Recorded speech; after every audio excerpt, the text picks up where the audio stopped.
In today's video, I want to share with you 5 things that I wish I knew when I started working with the RED Komodo. These are all tips and tricks that are going to save you a bunch of time when you're filming on set, in post, and are just going to overall improve your image quality.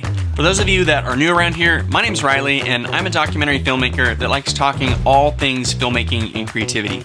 So if you're into making documentaries or films with small crews, then you're in the right place.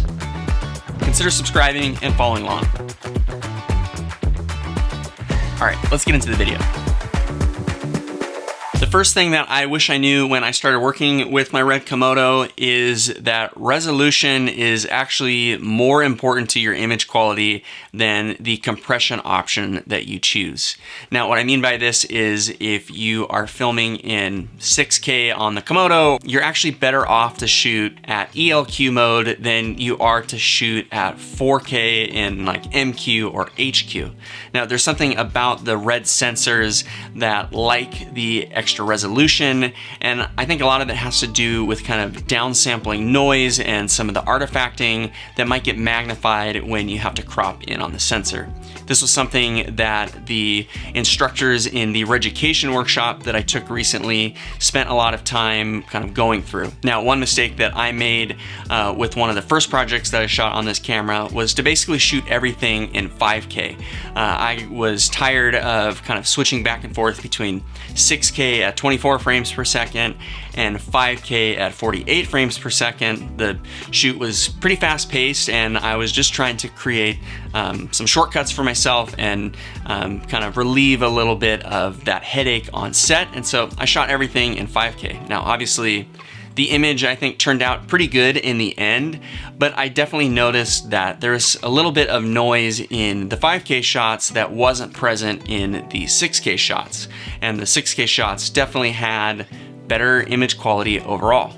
So if you have to choose between shooting in a higher resolution and a more compressed codec and a lower resolution and a less compressed codec, you should always choose the higher resolution. It's going to give you the best image quality pretty much every time.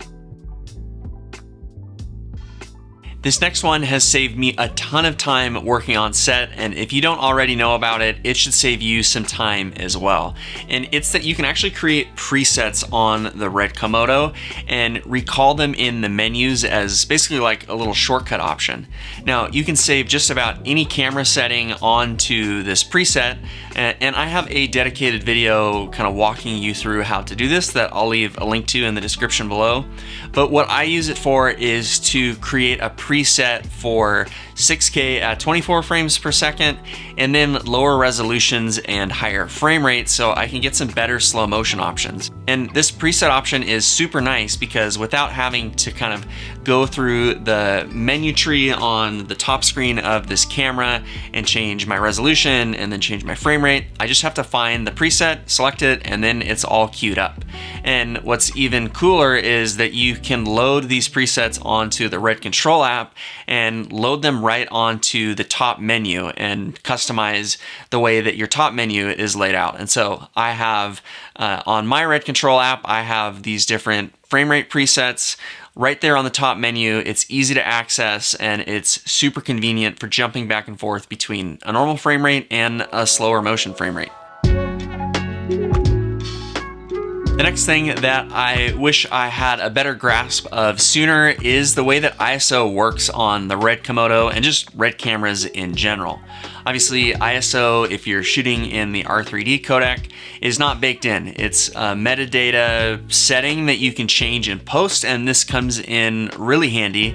But I've seen a lot of people talk about using different ISO settings to adjust your dynamic range. And so since 800 is sort of the recommended base ISO on this camera, I've seen a lot of people say things like, well, if you shoot at ISO 400, you're actually gaining a stop of dynamic range in the shadows. And if you shoot at 1600, you're actually gaining a stop of dynamic range in the highlights. And this is only true in the sense that your ISO will influence the way that you adjust your exposure because it has an impact on your monitoring. But different ISO values do not actually adjust or shift where your dynamic range is mapped. There's not a different log curve for every single ISO value. Basically, what I'm getting at is that ISO on the RED Komodo is very similar to the way that Cine EI works on the Sony cameras. So if you're familiar with that, Cine EI is just a way that you can sort of rate the camera at a different ISO, and it's reflected on the back of your camera's monitor, but it's not reflected in what you've recorded. And so if you want to preserve some highlights, you can raise that exposure index. If you want to preserve some shadows, you can lower it. And what this is going to do is, because it's changing what's on your monitor, it's going to influence the way you change your ND, you change your aperture, and things like that. And the same is true for ISO on the Komodo and RED cameras in general. It's not going to remap your dynamic range unless you're physically changing your ND and physically changing your aperture to compensate. Overall, I think using the traffic lights is probably a better way to go if you're trying to preserve highlight or shadow information when you're working with this camera. This next one is something that I was aware of, but it still kind of stinks, and it's that the audio options on this camera are pretty limited. Now, I know that the Komodo is not necessarily a documentary camera, even though that's kind of what I'm trying to use it for in most of my use cases.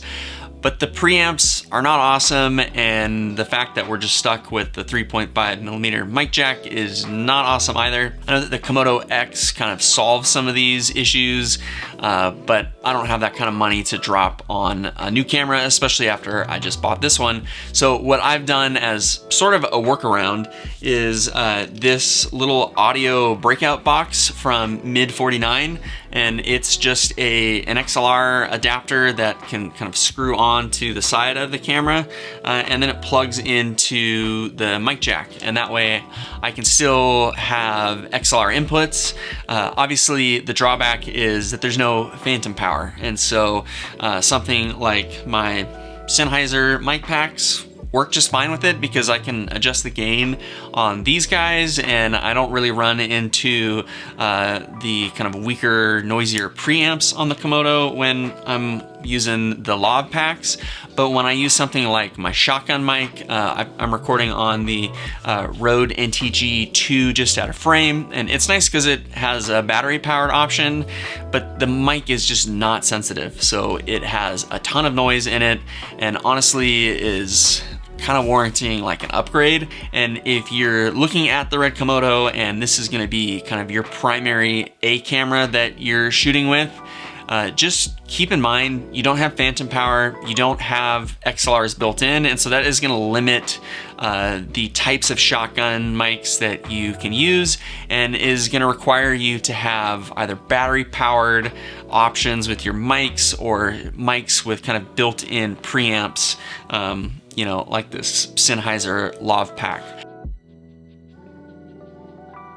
The last thing that I wish I knew sooner was just how easy and how much time utilizing the RMD files and the raw settings with the R3D codec really are. And if you can access it in RED Cine, which is pretty simple to be able to do, you can save yourself a ton of time. Like, for example, you could change the white balance of one clip, get that dialed in, and then copy those settings from the one clip onto the rest of the clips within RED Cine, and then queue up all of those clips again inside of Final Cut or Premiere, and all of the settings are gonna load and port in. And it just has saved me a ton of time in post, not having to go through and color correct every single clip, because I can just copy and paste it to every clip in a different app, RED Cine, and then it's just gonna port over into my NLE. Well, that is gonna do it for this one. Thank you so much for watching. Be sure to let me know in the comment section below what you wish you knew when you started working with the RED Komodo. All right, I'll see you guys in the next one.